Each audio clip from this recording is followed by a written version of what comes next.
This Missouri lawmaker slept on the steps of the Capitol for 4 nights to demand a new nationwide moratorium on evictions.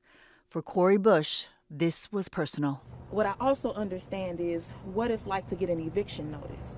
Years ago, she lived out of her car while caring for a newborn and a toddler. I know what it's like every single minute to not be able to sleep because you got 2 kids. You got to make sure that you keep safe.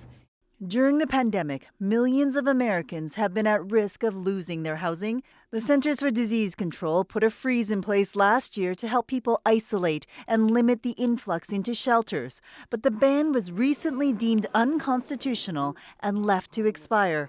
Under pressure, the president stepped in.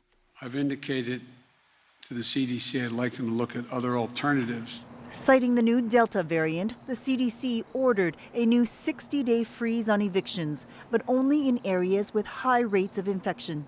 It will be a win for people who have, for such a long time, because I'm one of those people, that's why I ran for office, felt like nobody listens.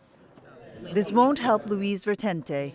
He lives in Rhode Island, a state with low COVID cases. After getting sick, he couldn't pay rent and lost in court. They evicted me and gave me exactly 3 weeks to get out. And unfortunately, I have no place to go. There's also no guarantee this new moratorium will withstand a constitutional challenge. Census figures suggest landlords have lost billions in unpaid rent. Tens of thousands of dollars of back-owed rent is not uncommon. Meanwhile, the president is urging local governments to speed up the distribution of federal pandemic funds. More than $47 billion was set aside for emergency rent relief, but very little of that has been paid out to landlords. Judy Trin, CBC News, Washington.